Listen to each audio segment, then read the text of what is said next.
कभी कभी कुछ पर्व ऐसे होते ही हैं जहां अन्यों का प्रवेश नहीं है, और अगर ऐसा संतों का मानना है तो मैं इससे सहमत हूं।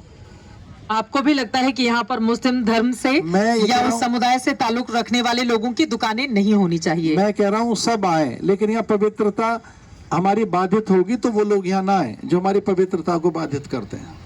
अब ये कैसे तय, मान लीजिए हिंदुओं में बहुत सारी दुकानें ऐसी लगाई जा सकती हैं जहां पर हो सकता है आप जिस पवित्रता की कामना करते हो उसको पूर्ण नहीं किया जाए, ये कैसे निर्णय इस बात का लिया जाएगा? देखिए, कई स्थल ऐसे हैं जहां अन्य मतावलंबी नहीं जा सकते। मैं आदर करता हूं समुदाय का, पर हज में गैर मुस्लिम जा सकता है क्या? हज करने के लिए कोई गैर मुस्लिम जा सकता है?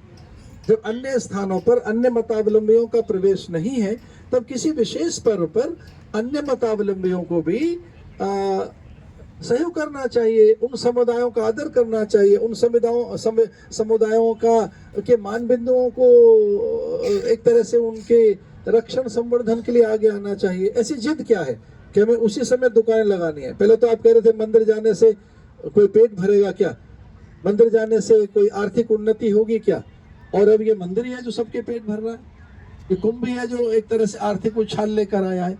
तो मुझे लगता है कि संतों का आग्रह इस बात पर है कि हमारी पूजा और अनुष्ठान की पद्धतियों में जो शुचिता है, पवित्रता है, वो बाधित नहीं होनी चाहिए। आप लोग सनातन बोर्ड की भी मांग कर रहे हैं, वक्फ बोर्ड की तर्ज पर। अब क्या जरूरत है? मतलब ये देखा देखी नहीं हो गया कि वक्फ बोर्ड है वो कई जगहों पर अपनी जमीन को लेकर दावा कर रहा है, तो अब जो धर्मगुरु हैं वो भी आगे आ जाए और कहते हैं कि नहीं, सरकार हमारे लिए सनातन बोर्ड बनाए। देखिए, कोई बात ये चलकर आई होगी, अभी हाल में ही आई है, पर शायद संतों का कहना यह था कि जो मठ मंदिरों का अधिग्रहण किया है सरकारों ने, वो हमें वापस चाहिए। बात यहाँ से निकल कर आई थी कि सरकार हमारे मंदिर क्यों लिए बैठी है, मंदिरों पर अधिग्रहण क्यों है, और उन्हीं मंदिरों पर सरकार का आधिपत्य क्यों है जहाँ अधिक संपन्नता है, जहाँ कोई अभाव नहीं।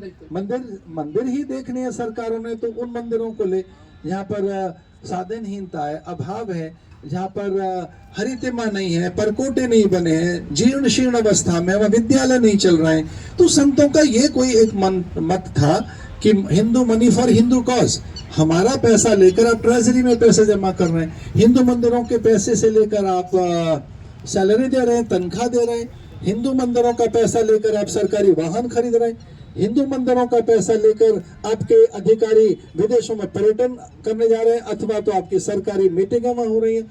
ये अच्छी बात नहीं है।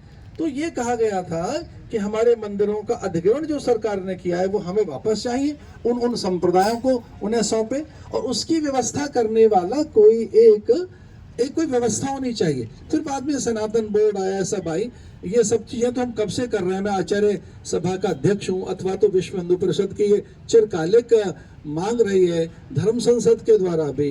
अब नया कोई एक विचार आया है कि सनातन बोर्ड हो, पर ये बोर्ड की बात तो अब आई है, पर हम तो वर्षों से बात कहते आ रहे हैं कि हिंदुओं का जो अधिग्रहण हुआ है मंदिरों का, मठों का, हमारे तीर्थों का, वो वापस मिले और उसकी कोई व्यवस्था की जाए और सरकार उसकी पहल करे। हमने कोई बोर्ड की बात कभी नहीं कही थी। हमने ये कहा था कि हमारे मंदिरों का अधिग्रहण जिन राज्य सरकारों ने किया वापस लौटाएं, और उसकी कोई व्यवस्था करे सरकार कि वो सारे मंदिर किस व्यवस्था के अंतर्गत होंगे। बाद में बोर्ड, बाद में शब्द आया है, पर हमारा अभी भी आग्रह इस बात का है कि हिंदू मंदिरों का अधिग्रहण सरकारें न करें, और जिनके पास हैं वो वापस चाहिए हमें सारे मंदिर। अभी तो सरकारें आप लोगों की बात मानने वाली ही हैं। एक तरफ योगी जी की सरकार है, यूपी में, केंद्र में मोदी जी की सरकार है, और वो लोग दावा करते हैं कि हिंदू धर्म, और हमने हाल ही में बयान भी देखे थे, एक है तो सेफ है, प्रधानमंत्री जी की ओर से कहा गया, योगी जी की ओर से कहा गया बटेंगे तो कटेंगे। तो वो लोग बात मान रहे हैं आपकी, नहीं मान रहे हैं? देखिए, योगी जी आदरणीय प्रधानमंत्री जो बात कही है वो तो बहुत पहले से हमारे उपनिषदों में संगच्छध्वम संवदध्वम संभो मनांसि जानतम। हमारे तो ये विचार आज के तो है नहीं। सेना भवतु सहनो भुनक्तु सहवीर्यम करवा वही, हम एक साथ रहें, इकट्ठे रहें, परस्पर एक दूसरे का आदर करें, आनो भद्रा, इसका अर्थ है कि सब ओर से आने वाले विचारों का स्वागत करें, एक रहें। ये तो कब से है, संभव मनान से जानता हूँ, हमारा मन एक हो, हम एक रहेंगे तो न केवल सुरक्षित रहेंगे, न केवल संपन्न और समृद्ध रहेंगे, न केवल हम सशक्त रहेंगे, अपितु हम पूरे विश्व का कल्याण करेंगे। और जहाँ तक हमारी ज्ञान संपदा है, हमारी प्राचीन मान्यताएं, वे इतनी सुदृढ़ है कि हमें कौन छिन्न भिन्न कर सकता है। पर हाँ, एक होने का अर्थ जातियों में एक होना है।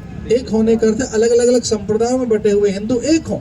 एक होने का अर्थ है कि हम जिस भी जाति के हैं पहले हिंदू हैं, हम हिंदू हैं, हम सनातनी हैं, इस बात का हमको गौरव हो। ये एकत्व की बात कही जा रही है। लेकिन आप कह रहे हैं कि जातियों में विभक्त ना होकर एकजुट हो जाए हिंदू समुदाय।